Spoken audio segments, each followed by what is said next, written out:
IAS के interview में गजब के सवाल पूछे जाते हैं जो कि दिखने में शुरू में आसान लगते हैं, लेकिन उनके जवाब सिर घुमा देते हैं। उन्हीं में से एक सवाल है कि आप 80 में से 8 कितनी बार घटा सकते हो। सवाल को ध्यान से सुनेगा। 80 में से 8 आप कितनी बार घटा सकते हो, यह सवाल था। और अगर आपका जवाब भी 10 है तो आप भी गलत है। एक्चुअली ज्यादातर लोग इसका जवाब 10 ही देते हैं, लेकिन इसका सही जवाब है 1। एक्चुअली अगर आप 80 में से एक बार 8 घटा दोगे तो आएगा 72। अब अगली बार 8 आपको 72 से घटाना है, 80 से नहीं। इसलिए 80 में से 8 आप एक ही बार घटा सकते हो। गाइस, आपको ये इंटरेस्टिंग सवाल कैसा लगा कमेंट सेक्शन में जरूर लिखिएगा। कभी कभार किसी को कोई चीज फ्री में या किस्मत से या बिना मेहनत के मिल जाती है तो वो उसकी वैल्यू नहीं करता, बाद में वो उसे गवा देता है और फिर पछताता है। उसी में से एक चीज है पैसा, जिसे अगर आप मेहनत से कमाओगे तभी आप उसकी कीमत समझ पाओगे। एक्चुअली हुआ कुछ यूं कि सन 2002 में एक 19 साल के कूड़ा उठाने वाले लड़के की 80 करोड़ रुपयों की लॉटरी लग गई। अब किस्मत तो खुल गई थी, लेकिन वो इन पैसों को संभाल नहीं पाया, उसकी कीमत को समझ नहीं पाया और उसने ये सारा पैसा जुए में, नशे में और ऐशो आराम में गवा दिया। और बाद में वही लड़का फिर से कूड़ा उठाने लगा। अब यहां पर सीखने लायक बात क्या है जानते हैं? यहां पर सीखने लायक बात यह है कि पैसा आना इंपॉर्टेंट नहीं है, पैसे को संभालना और उसे बढ़ाना बहुत इंपॉर्टेंट है।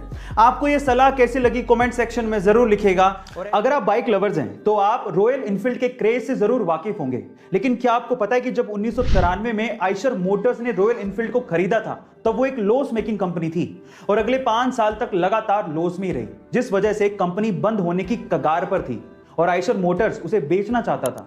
लेकिन तब के एमडी सिद्धार्थ लाल, जो कि खुद बाइक्स के बहुत बड़े शौकीन थे, उन्होंने बोर्ड ऑफ डायरेक्टर से एक और चांस मांगा और उसके बाद रॉयल एनफील्ड में कुछ मॉडिफिकेशंस किए और खुद से कई 100 किलोमीटर इंडिया में रॉयल एनफील्ड से घूमे ताकि इंडिया में बाइक्स का क्रेज फिर से शुरू किया जा सके। और उसी का नतीजा है कि आज royal Enfield mid size bike के सेगमेंट में 96% मार्केट को कैप्चर किए हुए है और इसी वजह से रॉयल एनफील्ड का इतना क्रेज है। गाइस, क्या आपको इसके पहले तक ये अमेजिंग इंफॉर्मेशन पता थी? और अगर नहीं पता थी तो कमेंट सेक्शन में जरूर लिखेगा। दुनिया में सबसे पहले सुपर कंप्यूटर 1964 में बनाया गया था, लेकिन अगर मैं आपसे सवाल पूछूं कि इंडिया में सबसे पहले सुपर कंप्यूटर किसने खरीदा था तो आप लोग क्या कहेंगे? देखिए, अगर आप किसी आईआईटी का या फिर इसरो का या फिर किसी गवर्नमेंट ऑर्गेनाइजेशन का नाम लेने वाले हैं तो आप लोग गलत हैं। एक्चुअली इंडिया में सबसे पहले सुपर कंप्यूटर खरीदा था चंपकलाल चौकसी ने। चौंक गए ना? और वो भी 1970 में 8 करोड़ रुपए देके। पर सवाल यह है कि इन्होंने ऐसा क्यों किया, मैं आपको बताता हूं। चंपकलाल चौकसी एशियन पेंट के मालिक थे और वो एशियन पेंट को इंडिया में कोने कोने में एक एक डीलर तक पहुंचाना चाहते थे, जिसके लिए उन्हें मैसिव डेटा एनालिसिस करना था, जो कि सिर्फ सुपर कंप्यूटर से ही पॉसिबल था। अब इनके दिमाग की दाद देनी पड़ेगी। इन्होंने सुपर कंप्यूटर 1970 में खरीदा, तब जब कोई कंप्यूटर का नाम तक ढंग से लेना नहीं जानता था। गाइस, क्या आपको इसके पहले तक की इंफॉर्मेशन पता थी? और अगर नहीं तो कमेंट सेक्शन में जरूर लिखिएगा। और ऐसे अमेजिंग वीडियोस के लिए शेयर, सब्सक्राइब एंड लाइक। मिलता है अगली वीडियो में।